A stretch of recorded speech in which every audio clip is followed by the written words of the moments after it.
Hello everyone, welcome back to my channel. So ఈరోజు topic వచ్చేసి మనం స్కిల్ సైడ్ బిల్డ్ చేసుకుంటే బెస్ట్, టెస్టింగ్ సైడా డెవలప్మెంట్ సైడా అనేది మనం ఈ వీడియోలో తెలుసుకోవచ్చు. సో డెవలప్మెంట్ అంటే ఏంటి, టెస్టింగ్ అంటే ఏంటి, అసలు డెవలప్మెంట్లో ఏమేమి చేస్తారు, టెస్టింగ్లో ఏం చేస్తారు, టెస్టింగ్లో కోడింగ్ ఉంటుందా, డెవలప్మెంట్లో కోడింగ్ ఉంటుందా అని పూర్తి వివరాలు మనం ఈ వీడియోలో తెలుసుకోవచ్చు. టెస్టింగ్ ఆర్ డెవలప్మెంట్ ఏది బెస్ట్ అనేది తెలుసుకోవడానికి వీడియోని స్కిప్ చేయకుండా చూడండి. అలాగే నా ఛానల్ని ఎవరైతే ఫస్ట్ టైం విజిట్ చేస్తున్నారో please like, share and subscribe to my channel. So development అంటే ఏంటి అంటే, ఫర్ ఎగ్జాంపుల్ ఒక యాప్ ఆర్ సాఫ్ట్వేర్ని మనం డెవలప్ చేస్తాం కదా, వాళ్ళు సాఫ్ట్వేర్ డెవలపర్స్ అంటే డెవలప్మెంట్ టీం వాళ్ళు మనకి యాప్స్ ఆర్ సాఫ్ట్వేర్ని బిల్డ్ చేస్తారు. లైక్ ఎగ్జాంపుల్ ఇన్స్టాగ్రామ్ తీసుకోండి, ఇది ఒక యాప్, ఇది ఎవరు బిల్డ్ చేసి ఉంటారు, డెవలప్మెంట్ టీం వాళ్ళు. లైక్ కోడ్ రాసి యాప్ని బిల్డ్ చేసి వీళ్ళు ఏం చేస్తారు, బిల్డ్ చేసిన తర్వాత టెస్టింగ్ టీమ్కి పంపిస్తారు. అంటే ఈ ఇన్స్టాగ్రామ్ అనేది కరెక్ట్గా వర్క్ చేస్తుందా, అన్నీ ప్రాపర్గా ఉన్నాయా అని వీళ్ళు క్రియేట్ చేసిన తర్వాత టెస్టింగ్ టీం వాళ్ళకి పంపిస్తారు. సో డెవలప్మెంట్ అంటే సాఫ్ట్వేర్ డెవలప్మెంట్ అంటే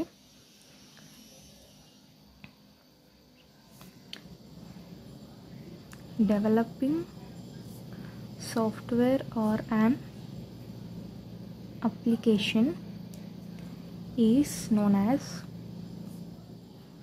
సాఫ్ట్వేర్ డెవలప్మెంట్. సో సాఫ్ట్వేర్ డెవలప్మెంట్లో అప్లికేషన్స్ని, సాఫ్ట్వేర్స్ని బిల్డ్ చేస్తారు like any other programming language నేర్చుకొని.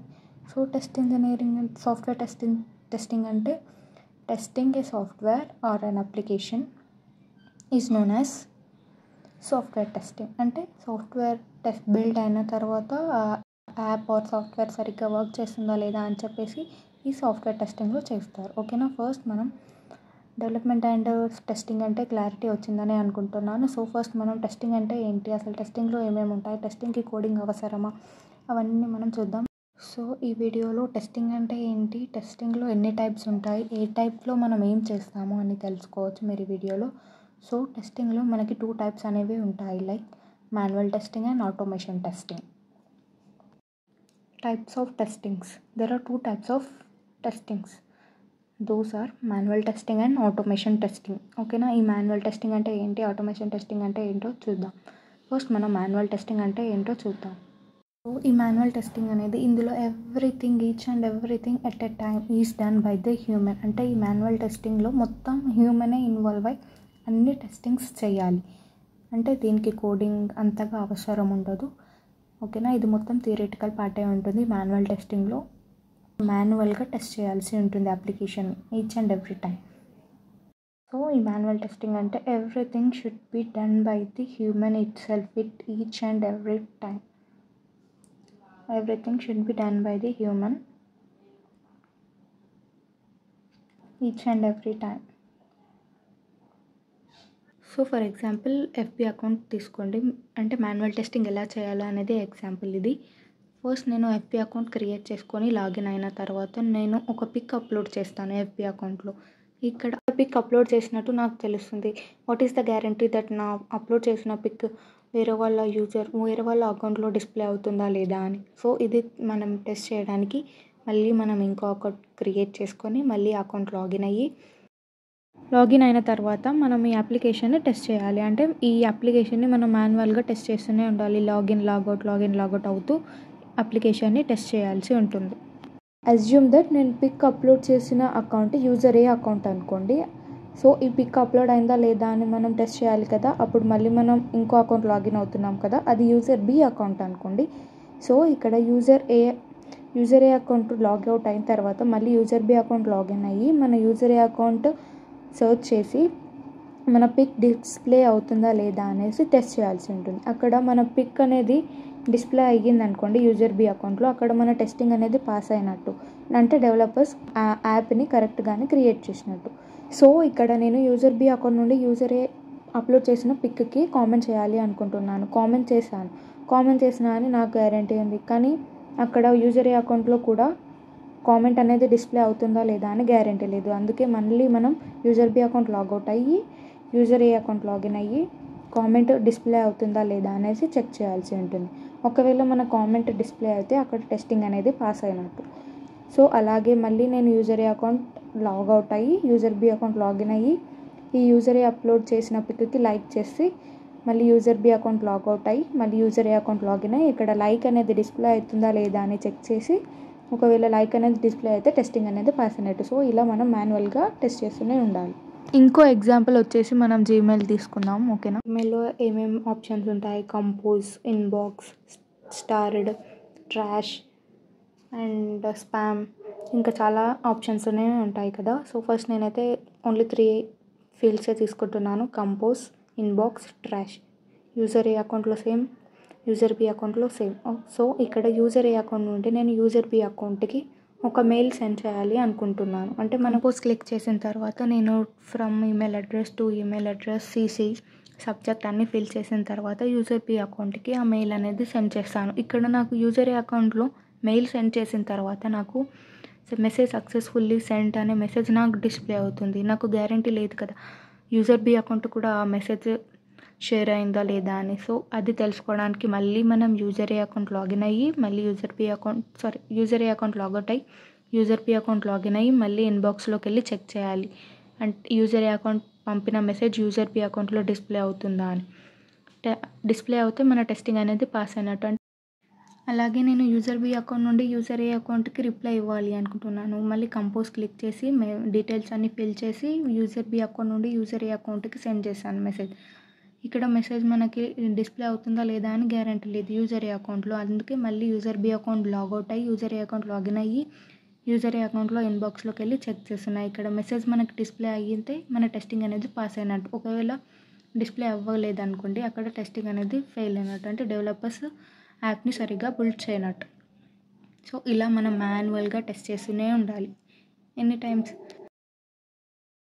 10 టైమ్స్, 20 టైమ్స్ అంటే చేయగల. అదే విధంగా 100 టైమ్స్, 200 టైమ్స్ మొత్తం చేస్తూనే ఉండాలి అంటే ఎవరికైనా ఇరిటేషన్ వస్తుంది. సో దీన్ని ఓవర్కమ్ చేయడానికి మనకి ఆటోమేషన్ టెస్టింగ్ అనేది క్రియేట్ చేశారు. ఆటోమేషన్ టెస్టింగ్లో in this we have some tools. For those tools also human brain is required. అంటే ఈ ఆటోమేషన్ టెస్టింగ్లో మనకి ఒక టూల్ ఉంటుంది, కొన్ని టూల్స్ ఉంటాయి. మోస్ట్లీ ఒకటే టూల్ యూజ్ చేసాము, ఆ టూల్కి కూడా మన హ్యూమన్ బ్రెయిన్ అనేది రిక్వైర్డ్. ఇక్కడ హ్యూమన్ బ్రెయిన్ అనేది ఎందుకు రిక్వైర్ అంటున్నానంటే కోడింగ్ రాయడానికి, ప్రోగ్రామింగ్ రాయడానికి ఇక్కడ మన హ్యూమన్ బ్రెయిన్ అనేది రిక్వైర్డ్. సో టూల్ వచ్చేసి సెలీనియం టూల్. ఈ సెలీనియం టూల్కి హ్యూమన్ బ్రెయిన్ రిక్వైర్డ్. అంటే కోడ్ రాయడానికి మన హ్యూమన్ బ్రెయిన్ వాడాలి. అందుకే ఇక్కడ కోడింగ్ లాంగ్వేజ్ అనేది ఇంపార్టెంట్ అన్నాను. ఇక్కడ ఒక కోడింగ్ లాంగ్వేజ్ నేర్చుకోవాలి. సో ఇక్కడ మనం టూల్కి వాట్ అనే ఇన్ఫర్మేషన్ ఇస్తే మొత్తం అదే టెస్ట్ చేసేస్తుంది మన అప్లికేషన్ని, సాఫ్ట్వేర్ని. కాకపోతే మనం ఇక్కడ కోడింగ్ రాసిన తర్వాత రన్ అని క్లిక్ చేస్తే అది ఆ టూల్ అనేది సాఫ్ట్వేర్తో ఇంటరాక్ట్ అయ్యి మనకి డిఫెక్ట్స్ ఏమేమి ఉన్నాయి, ఈ అప్లికేషన్ కరెక్ట్గా వర్క్ చేస్తుందా లేదా అనేది టెస్ట్ చేస్తుంది. సో ఇది ఆటోమేషన్ టెస్టింగ్ అంటే.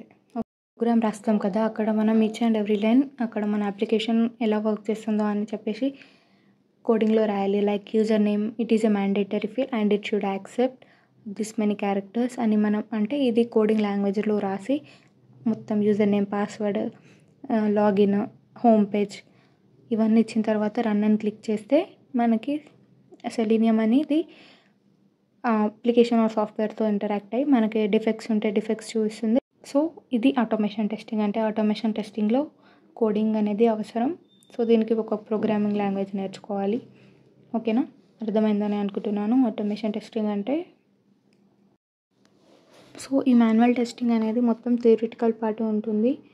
ఓకేనా. సో ఫస్ట్ ఇందులో మనకి టోటల్ 6 చాప్టర్స్ ఉంటాయి. ఫస్ట్ చాప్టర్ వచ్చేసి SDLC.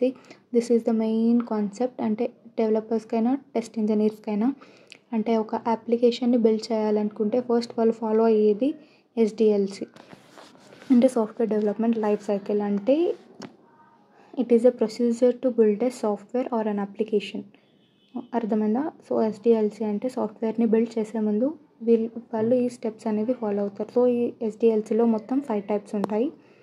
Waterfall model, spiral model, V&V model, prototype model, agile model. Chapter 2 వచ్చేసి సాఫ్ట్వేర్ టెస్టింగ్. ఈ సాఫ్ట్వేర్ టెస్టింగ్లో white box testing, grey box testing, black box testing.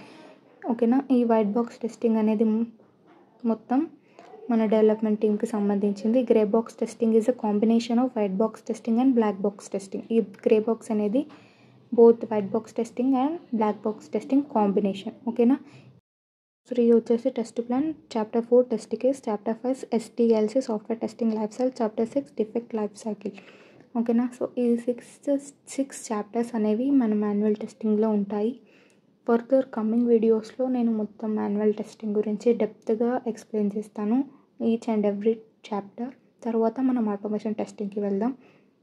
So ఎవరికైతే testing గురించి తెలుసుకోవాలి, టెస్టింగ్ సైడ్ స్కిల్స్ బిల్డ్ చేసుకోవాలి అనుకుంటే మన ఛానల్ని తప్పకుండా సబ్స్క్రైబ్ చేసుకోండి. వీడియోస్లో చాప్టర్ 1 ఎక్స్ప్లెయిన్ చేసిన తర్వాత చాప్టర్ 2 లైక్ మొత్తం అన్ని చాప్టర్స్ నేను కవర్ చేస్తాను. So that's why please like, share and do subscribe to my channel. అంతే అండి ఈ వీడియో. హోప్ సో మీకు మంచి క్లారిటీ వచ్చిందని అనుకుంటున్నాను. టెస్టింగ్ అంటే ఏంటి, డెవలప్మెంట్ అంటే ఏంటి, టెస్టింగ్ గురించి ఫస్ట్ మనం డెప్త్గా తెలుసుకుందాం. సో మీకు ఫర్దర్గా టెస్టింగ్ గురించి వీడియోస్ కావాలి అనుకుంటే కామెంట్ సెక్షన్లో మెన్షన్ చేయండి, like want more videos about testing అని చెప్పి కామెంట్ చేయండి. సో ఈ వీడియోని ఇంతటితో ఎండ్ చేస్తున్నాను. Thank you for watching. Please do support.